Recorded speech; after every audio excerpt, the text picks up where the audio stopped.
Jared Allen. Not sure if we've had him on the show, is joining us live. Vikings Ring of Honor. There he is. That is a football player, folks. That's what a football player looks like right there. Jared Allen. So, it's funny, Jared, about I said Kirk Cousins' personality. He feels doubted, and he needed an offensive coach. And I said, just get him a guy that believes in him. They're going to do really well. They miss you. They don't have much of a defense. That concerns me. Jared, I just don't know if you can win a playoff game if you can't control the line of scrimmage. Are you a little concerned?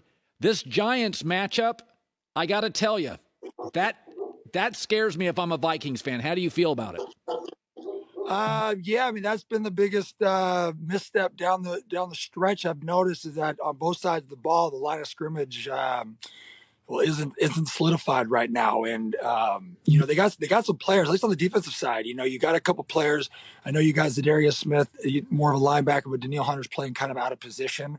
But the interior really needs to step up and really needs to shore up on the inside for them to have any chance of going anywhere in the playoffs. We used to always say, your front seven on both sides of the ball got to be tough come November, December, January to be able to go anywhere. So I think it's concerning. I agree with you. I think, like they said, Kirk Cousins finally has some confidence. He has a coach that, offensive coach, obviously, quarterback, can help him go that direction. I think the biggest thing the Vikings done have been balanced. You can tell when they're winning this season, they're balanced. Yep. Kurt might throw 25, 30 times a game. I've been saying for years, if Kurt doesn't have to throw the ball 40 times a game, you guys will be good. And that's not a knock to him. It's just, in this league, you got to be balanced, and he's able to play action. He's a really good play action quarterback, in my opinion. And so when you're able to, not force them to throw the ball 40 times a game, I think you're pretty good. And you have to do that by running the ball, playing good defense, which comes back to our front sevens have to be good. So yeah. I'm concerned that's the stretch. I like the fact that they went in to Chicago and won. Yeah. I think that's telling, because that's not something we've done very well over the history of that franchise, is going into Soldier Field no matter what the records are. So that's encouraging. And I hope, the couple bad losses and embarrassing losses they had, hopefully that wakes them up and they go on a nice run and win the whole thing. So you were in 7 playoff games. You had 4 or 5 sacks. It's really interesting. The season is 3 seasons. There's pre-Thanksgiving. Everybody looks good. The weather's warm. Everybody's track is fat. Everybody's flying. And it's post-Thanksgiving where physicality. And then there's the playoffs. And it's hard. It just looks and feels like different football. So take my audience to the difference between even November, December football and playoff football. How do these games this weekend feel different, Jared? Oh, the energy level in the building is just different. When you're playing to win and go home, it's a different story. The fans really, honestly, I think the fans will make it different, because obviously nothing changes amongst, the properties of football, so to speak. The field's the same, the players are the same. The energy level is picked up. The sense of, the sense of urgency comes over you, knowing you have to play. And to be honest, playoff football is totally different from what you said, pre-Thanksgiving football. Pre-Thanksgiving football, guys are still worried about stats, right? Guys are still trying to make the Pro Bowl. Guys are still trying to position themselves, and whatever that is. There's contract, incentives you're trying to reach, and then you get into December. Now you're trying to win championships. I look at November, December. That's when you're trying to win your division championships, and then you get into playoffs where it generally comes back to football at its core, where it's team first, because it's win and go home. There's no personal accolades that are going to go anywhere or that stick with you for the season. And so you really kind of come back to that core of team first. And I think that's what kind of pushes you to that next level, because everybody's playing for the guy next to him. It's interesting. I never think Favre and Aaron Rodgers are the same personality, but they've become a little bit. What's crazy, Jared? Hear me out on this. They become the same guy. And I always call it Packer quarterback syndrome. There's no owner, so nobody to call you out for your BS. It's the smallest town in the world, so there's no other pro teams. You are like the Pope. You get really powerful, and you can hold the team a little hostage. Whereas Jerry Jones, with the owners, if you ticked them off, they just get rid of you.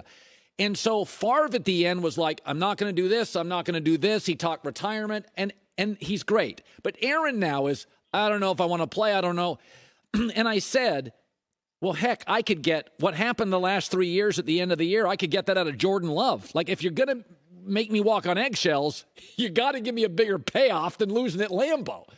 What do you make of this Aaron Rodgers situation? Is it time to rip the Band-Aid off? Well, it is, right? I wouldn't, yes, he's got him hostage, but first of all, let's just say, Aaron Rodgers, phenomenal player, right? Brett Favre, phenomenal player. So take that out. Take all the games that they've won out. You got to go look where their cap is at, right? It becomes a math game at some point. You keep throwing all this money at the guy, and he himself isn't going to take you to the promised land. You know what I mean? He's going to win you 3, 4, 5, 6 maybe games a year. He played decent, I think, kind of to get them back, the Packers back into the situation, get back into the playoff hunt there to win and get it. But here you are, win and you're in at home, and you lose. He needs people around him, right? And I think he's saying that without saying that. But when you go and hold the team hostage and you get what? I'm all for about people getting paid, get as much money as you can get. But when the team into you for $300 million or whatever it is, and you don't have a surrounding cast, you then don't get to go gripe and bitch about not having a surrounding cast or players to help you. Right. And I think that's where they're at in Green Bay right now. They have so much financially tied to Aaron Rodgers, and he's earned every dime of it. But you look at Tom Brady. Tom Brady wants to win rings. Tom Brady constantly worked his contract to have players around him, and I think he understood the role players and how to have those around him. And I think for a long time, Green Bay, Aaron Rodgers would have benefited from having a solid run game in Green Bay. They show spurts of it. They have it at times. They have players at times. But I can't remember over the past, 10 years where they've had a really, really good run game. And you go back to looking at Brett when Green Bay, when he won the Super Bowl with them, they had a great run game. Yeah. And, so I think no matter how good your quarterback is, you got to be balanced. You got to be able to run the ball, and he needs help. And so unless Green Bay or unless Aaron Rodgers is willing to completely, work contracts and rework, whatever it is to get the right players in there to help him, they might as well part ways and just start fresh and let him go somewhere that's got players. They'll pay him a whole bunch more money and let him go and try to win another Super Bowl. You're going to be a Hall of Famer, I believe, and should be. And you've been in this league. You played at Idaho State, if I remember. I'm from the Pacific Northwest, so I think it's the Idaho Vandals and the Idaho State Tigers, Bengals, or something like that. Bengals. There you go. Yes, you got it. Bengals. Not too many people know that. Montana Grizzlies, Montana State Bobcats, Eastern Eagles. I'm from up that territory. So you spent some time with the Vikings. You spent time with the Chiefs. And one of the things I love about the NFL is the Midwest is represented. The Vikings are in, the Packers are good, the Chiefs. Kansas City is a blast. What do you make? You still have a lot of contacts in the league. Mahomes is insane. He's insane. When you talk to your buddies in the NFL that ever face Mahomes, because you have some of your heart in Kansas City, what do you make of that story in Mahomes? What do they say about that kid? So I don't know anybody. Most of my people I know in the league now are like personnel people, right? That's how old I'm getting. Trainers and that kind of deal. But I think when you look at Mahomes, you look at what he does is he is a really good fundamental quarterback that can do some crazy unfundamental things, right? And you just, I don't know. I honestly, when I talk to people on how they want to defend him, I look at, kind of when the Bills play him or people that have had success with them, A-gap pressure is huge against him. Yeah. You don't, as great as he is out of the pocket, I'll always take a quarterback on the run versus being able to sit back there and just make plays in the pocket. That'll kill you. So, I think if your D tackles, if you're just talking about fronts, if your D tackles can get pressure on Mahomes up the middle, then your edge guys can actually rush and contain and you kind of really, it's so cliche, but you have to just collapse that pocket, whether it's A-gap blitz, whatever it is. But he's special. I think that's, you look at the difference between go back to Aaron Rodgers and Mahomes, right? Both of them are crazy good in the pocket, crazy good out of the pocket, but Mahomes has Travis Kelce. Mahomes has, Andy Reid. Andy Reid, right? Yeah, you got layers of people around him making him better. And hopefully they keep it that way, right? Hopefully as he gets older, that doesn't progress where they keep putting more and more on him. Yeah. But I like the way he goes. I think mentally and competitively, he handles things right. I just you don't see a moment too big for him. You know what I mean? And they win the game. What I like most about Kansas City is they win the games they're supposed to win. Right. And I think that's indicative of a really good team is, yeah, you're going to have some close battles. It's the NFL, but you should absolutely beat the teams handily that you're supposed to beat, like they did went out to Oakland and whooped on them and took the number 1 seed. All right, finally, Jared Allen. So the Giants, hey, they rested their quarterback. They rested defensive linemen for the playoffs. The Chargers said, nah, we're going to play him. And Mike Williams is hurt. And Bosa's dinged up. Murray, the linebacker. In your time in the NFL, Belichick always played guys. Other coaches rest guys. Where do you stand on play a guy, rest a guy, going into the playoffs when you're already in?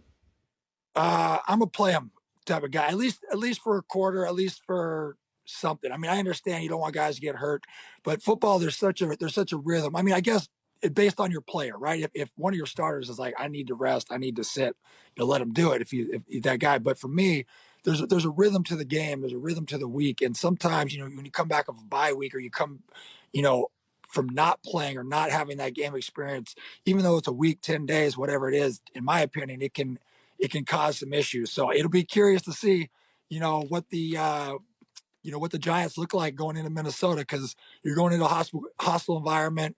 He's not a young quarterback, but he's really his first year having much success. I don't know. I probably would have played him a few snaps, just kept that rhythm going and kept the mojo of a good season going. By the way, are you in Idaho right now? Or are you in Minnesota? Where are you?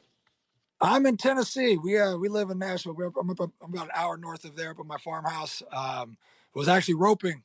I had my dad pulling the roping dummy. I was doing a little roping when I realized, oh crap, I got an interview in 15 minutes. I'm still on the horse. My dad grabbed both the horses. I had them tied up to the fence. We were getting after it. Jared, congratulations on an amazing career. Finalist for the Pro Football Hall of Fame. I hope you get in. You should get in. Any defensive player who you have to scheme against and change your game plan's a Hall of Famer. That's Jared Allen. What a pleasure. Thanks for coming on the show.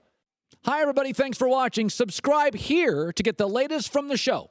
Also, be sure to check out more of the best clips from The Herd or go watch a few segments from other shows on FS1.